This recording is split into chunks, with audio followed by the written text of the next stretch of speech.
Assalamualaikum warahmatullahi wabarakatuh. Good morning. How are you today? I hope you are fine and keep spirit. Oke, anak-anak semuanya, kita sudah kembali lagi di hari Senin. Seperti biasa, di hari Senin kita belajar PLH ya. Namun sebelum belajar, alangkah lebih baiknya kita membaca basmalah terlebih dahulu. Bismillahirrahmanirrahim. Kita masih di bab 5 ya, mengenai keuntungan dari sampah ya. Bisa dibuka halaman 91 di buku paket sampai 95. Sebelumnya kita sudah membahas mengenai mengelola sampah ya, mengelola sampah organik dan non-organik. Nah, untuk di bab sebelumnya, di pembahasan sebelumnya lebih ke memanfaatkan sampah organik ya. Keuntungan dari sampah organik dimanfaatkan untuk apa saja.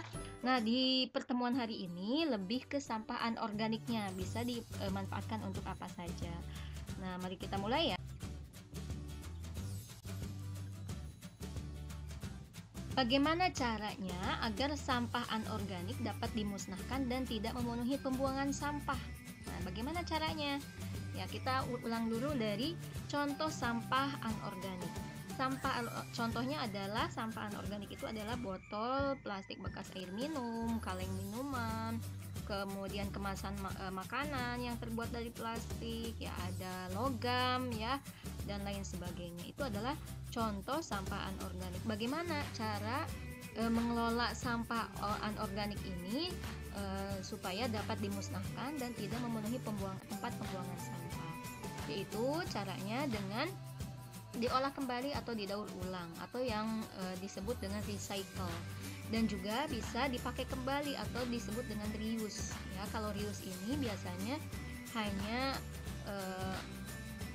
ini biasanya menggunakan lebih dari satu kali ya.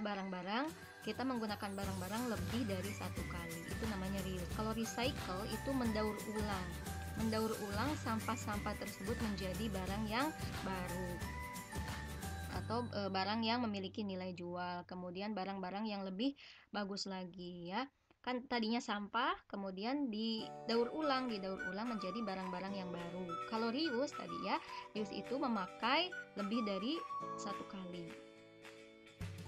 Contohnya sekarang mendaur ulang sampah ya. Contoh sampah yang bisa didaur ulang, yang pertama ember pecah atau barang yang terbuat dari plastik yang sudah dijadikan sampah akan diolah menjadi bahan baku dengan cara dilebur menjadi cairan plastik yang selanjutnya akan dibentuk menjadi botol plastik, sisir, ember, kantong plastik, tali plastik, mainan, serta peralatan rumah tangga lain yang terbuat dari plastik. Nah, biasanya para pemulung itu mengumpulkan botol-botol plastik, ember pecah, kemudian logam, kaca, juga ada ya. Itu biasanya dikumpulkan oleh para pemulung, nanti akan dijual ke pabrik ya, ke pabrik untuk didaur ulang, untuk dijadikan bahan baku dan didaur ulang menjadi barang-barang yang lebih bagus lagi ya. Contohnya tadi ada ember pecah, dijadikan ember lagi tapi yang baru. Kemudian bisa dijadikan tali plastik atau mainan yang terbuat dari plastik.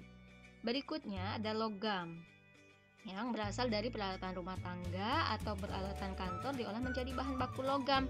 Biasanya dicetak menjadi barang-barang seperti paku, kawat, seng ya.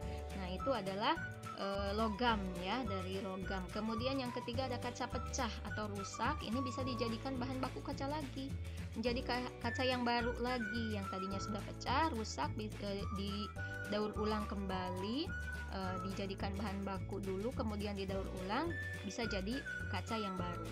Kemudian yang keempat ada kaleng makanan atau minuman ya, dapat dilebur dan dicetak menjadi panci, wajan ataupun loyang kue ya. Ini adalah beberapa contoh sampah yang didaur ulang.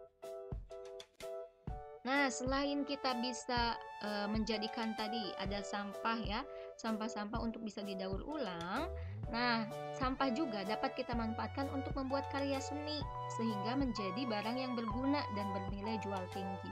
Contohnya ada apa? Yang pertama, potongan kayu bekas ya. Di sekitar kita pasti banyak ya potongan kayu bekas, atau di sekitar mebel ya, yang punya mebel pasti ada kayu bekas dibuat untuk menjadi bingkai foto. Atau kalau nggak ada kayu, bisa dari kardus bekas, bisa dijadikan bingkai foto. Kemudian kertas koran bisa dijadikan boneka, bisa dijadikan tempat celengan ya. Yang ketiga, botol bekas air minum dimanfaatkan untuk pot tanaman, kemudian bisa dimanfaatkan untuk mainan ya, untuk dijadikan mainan mobil-mobilan misalkan ya. Kemudian kaleng cat atau kaleng sarden atau bekas minuman dapat dipakai untuk membuat tempat pensil ya, biasanya ini yang paling banyak kita gunakan untuk membuat tempat pensil dan juga kap lampu. Kemudian yang kelima, ada ban bekas dapat dijadikan kursi, meja, tali, tong sampah, dan pot bunga. Nah, untuk ban bekas ini biasanya kalau kita memiliki kreativitas yang tinggi, kalau dibuat menjadi kerajinan, nah ban bekas ini bisa memiliki nilai jual yang tinggi ya, mahal ininya nilai jualnya ya.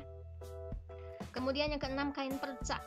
Kain perca itu sisa potongan kain kecil-kecil yang sudah tidak bisa dipakai lagi. Bisa dimanfaatkan untuk membuat keset, kantong sisir ya, yang kecil-kecil di kamar biasanya. Kemudian boneka dan juga taplak meja. Terakhir, potongan kecil kulit dari pabrik sepatu biasanya dapat dimanfaatkan untuk gantungan kunci, souvenir, atau bisa juga dikumpulkan dan bisa menjadi tali pinggang ya, atau ikat pinggang. Nah, ini contoh-contohnya. Ini terbuat dari kayu ya, dari botol bekas, dan juga ini dari koran. Nah, hampir semua sampah anorganik dapat dimanfaatkan kembali menjadi barang berharga. Namun dibutuhkan kreativitas yang tinggi, ketekunan, jangan mudah menyerah, dan juga rajin ya, supaya kita bisa memanfaatkan sampah anorganik tersebut menjadi kerajinan yang bernilai jual tinggi. Nah, untuk tugas, amati benda-benda yang ada di sekitarmu dan tuliskan hasil pengamatanmu pada kolom di bawah ini. Bisa di kolomnya bisa dibuat dulu di buku tulis, kemudian di sini ada nama barangnya. Misalkan yang diamati ada ember, ada kaleng makanan ya. Nah, bahan dasarnya dari apa kalau ember? Dari plastik misalkan ya. Kaleng makanan dari apa? Logam. Kemudian ada apa lagi? Ada ban misalkan ya. Ada ban itu berarti dari karet. Kemudian ada cermin berarti dari kaca ya, dan lain sebagainya. Silahkan amati benda-benda yang ada di sekitarmu, kemudian hasil pengamatannya ditulis di buku tulis dengan menggunakan tabel yang sudah dicontohkan ya. Terima kasih atas perhatian. Assalamualaikum warahmatullahi wabarakatuh.